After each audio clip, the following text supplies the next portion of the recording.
중국 역사 교과서에 북한의 평양이 중국의 만리장성 기점이라고 기록되어 있습니다. 또한 중국의 검색 엔진 바이드에도 만리장성이 평양까지 연결되어 있고 미국판 위키피디아에도 만리장성의 기점이 평양으로 나와 있습니다. 이것은 중국의 학생들이 자기네 나라도 아닌 북한의 수도 평양에 자기 나라 장성이 있다고 배우고 있고 중국의 만리장성이 평양성까지라고 외국에도 버젓이 광고하고 있다는 것입니다. 중국은 우리 민족이 건국한 고구려를 자국의 지방정권이라고 역사를 왜곡할 뿐만 아니라 한 발 더 나아가 있지도 않는 엉터리를 교과서에 실어서 순진한 아이들에게 가르치고 있습니다. 더구나 북한의 평양을 만리장성의 기점이라고 표시하여 우리를 자극하고 있습니다. 그리고 교과서에 실었다는 것은 중국 공산당 정부가 공식적으로 인정했다는 의미입니다. 이것은 심각한 일로서 국가 간의 분쟁을 야기할 수도 있는 일미가 되는 중대한 사건입니다. 본래 만리장성은 탑발승 출신인 홍건족 주원장이 명나라 황제가 되어 내린 지시에 의해 1381년에 연산산맥을 따라 성을 이어 장성을 축조하고 군사를 배치하여 북방으로부터 내려오는 몽고군의 침입을 막았던 곳으로 이 장성은 동서로 산을 따라 축조되었는데 서북단이 감숙성 가역관으로 서쪽의 기점이고 하북성의 산해관이 동쪽 기점이었습니다.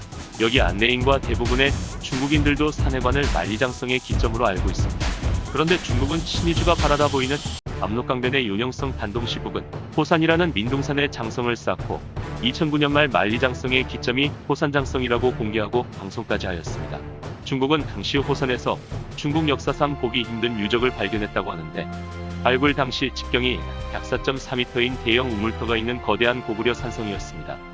중국은 우물을 멋대로 메워버렸고 1991년 중국 학자가 연구조사한 보고서에 근거하여 산성 축조 공사를 하였습니다.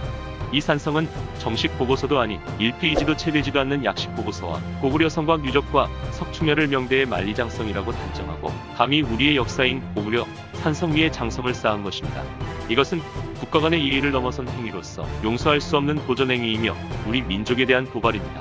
이 신축장성이 만리장성의 새로운 기점이 맞다면 장성의 끝지점에서 이어진 산성터가 존재해야 합니다만 우리 학자가 조사한 바와 동영상에는 어디에도 흔적이 없습니다.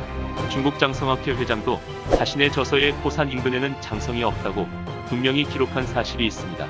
신기루의 장성인 것입니다.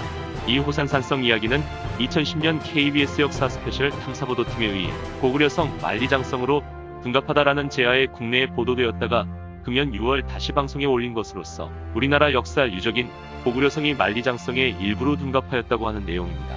이 성은 고구려인이 축성한 유적지임이 보도팀과 동행한 국내 학자에 의해 밝혀졌는데 지름 4.4m의 대형 우물터가 메워진 상태이고 산성 잔해는 폐허로 버려져 있어 우리의 가슴을 아프게 하고 있습니다. 호산산성은 전 용영성박물관장 왕면후가 지은 고구려 고성 연구에 실려있는 산성이며 원래 이름은 박작성입니다. 이 박작성은 우리 삼국사기 고구려본기에 실려있고 중국이 조사한 보고서에도 단동 고산에 고구려 유적이 있다고 기록되어 있습니다. 이 성은 바다로부터 침입하는 당나라군을 막던 산성으로서 압록강과 예하의 면에 있고 높은 산을 근거로 쌓은 견고한 산성으로 당나라군에게는 함락시키기 매우 어려운 산성이었습니다. 중국 학자들은 이 호산산성이 명나라 때 장성의 일부라고 우기며 고구려 산성터 위에 장성을 1200m나 축성하고 앞으로도 계속 쌓을 것이랍니다.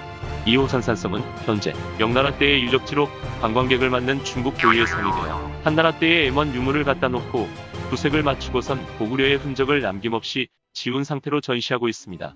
고구려 군사들이 마시던 우물도 메워버리고서 사진상으로 중국식이라고 억지를 부리며 완전한 중국의 장성으로 변모시켰습니다.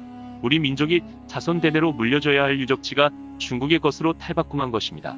우리에게 고구려는 무엇이고 어떤 존재입니까? 국사편찬위원회 신편한국사에 실려있듯 고구려는 우리나라의 고대 국가 중 백제, 신라, 가야와 함께 우리 역사를 구성하는 나라일 뿐 아니라 그 근간이 되는 중요한 나라입니다. 고조선을 건국한 북명왕과 단군왕검 탄생지로서 우리 민족의 발원지이고 고구려를 계승한 고려와 조선이 제사를 지내는 국가로서 고구려 없는 한국은 존재할 수가 없는 것입니다.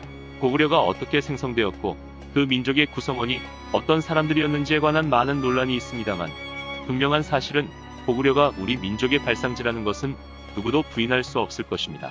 중국은 고구려가 지방정권이었다고 합니다만 고구려는 지방정권이 아니었습니다. 고구려는 기원전 37년부터 멸망하는 668년까지 무려 700년을 존속한 독립국가입니다. 고구려가 존속하는 동안 후한과 우리도 잘 아는 위초 5의 삼국지와 즉 남북조 시대를 거쳐 수나라를 멸망에 이르게 하였고 당태종 이세민이는 고구려군이 쏜 화살에 눈을 맞아 애꾸가 된 뒤 이것이 원인이 되어 죽게 되는 등 수많은 나라들이 명멸하는 가운데 국군이 지켜온 국가였으니 어떤 나라가 지방정권이라고 해야 맞는가를 묻고 싶습니다. 중국 측이 지방정권이었고 고구려는 중앙정권이었으니 중국인의 거짓말하는 버릇을 여기에 갖다 붙이지 말아야 합니다.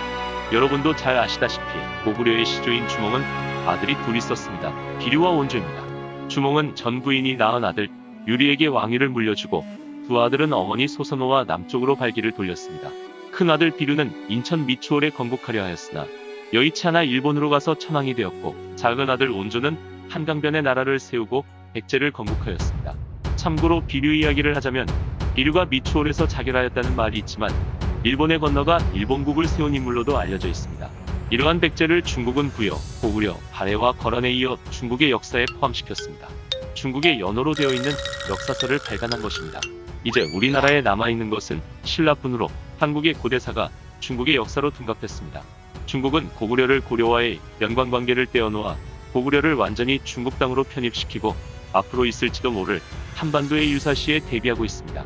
우리나라의 통일 이후 조선족이 중국의 소수민족에서 벗어나 한국민으로 통합되는 것을 방지하고 나아가 위구르와 티베트 등 다른 소수민족의 독립을 예방하기 위한 방비를 하고 있다는 것입니다. 동북공정은 서남공정, 서북공정, 북부공정 등과 함께 2002년 초부터 5개년 계획으로 2007년 초까지 경강사지연구 중심 현 경강연구소에서 진행된 중국 동북지역 역사의 학술적 연구와 한국사 왜곡 정책입니다. 이것은 중국이 우리의 고구려사를 왜곡하고 고구려를 비롯하여 고조선과 발해 등의 역사까지도 중국사로 편입시키는 작업입니다. 그 일환으로 중국은 2004년에 고구려의 장군청과 오녀산성, 용담산성, 성산산성 등 우리 민족인 고구려의 유물과 유적을 유네스코의 세계유산으로 등재했습니다. 애초에는 고구려 문화재라는 사실을 생략한 채 단독으로 등재하려고 하였지만 이것은 북한이 중국보다 앞선 2002년에 먼저 시도한 일이어서 북한과 할 수 없이 공동으로 유네스코에 등재한 것입니다. 그런 이유로 고구려가 자기네 지방정권이었다고 굳이 덧붙인 것입니다. 또한 2014년에 발견된 길림성이 발해 황후묘를 발굴 후 6년이 지나도록 공개하지 않고 있고 다른 발해 유적지처럼 금지구역으로 만들었습니다. 발굴 당시 묘비 사진을 통해 알 수 있었던 것은 발해는 당시 황제국이었다는 것입니다. 한 나라에 두 황제가 존재할 수는 없습니다. 중국 정부의 말에 따르면 발해는 고구려와 마찬가지로 지방정권이므로 황제라는 명칭을 써서는 안 되는 것입니다. 그런데 발해 유물로 출토된 무덤에서 버젓이 황후비가 나와 중국의 주장을 뒤집는 증거가 나오게 된 것입니다. 그러니 이 사실을 쉬이 공개하지 못하고 어떻게 해야 할지를 놓고 남북한의 반발을 고려하여 고민하고 있는 것으로 보입니다. 발해는 북한 땅의 상당 부분을 차지하기 때문입니다. 중국은 또 어떤 거짓말을 꾸며 북한을 상대할지 궁금해집니다. 중국의 북한과의 일례를 들어보면 중국은 북한과 한국의 역사 관계자 학술회의를 가진 바 있었는데 고구려 문제를 놓고 논쟁이 벌어져 참다 못한 북한 학자가 재떨이를 중국인에게 던졌다는 일화도 있다고 합니다.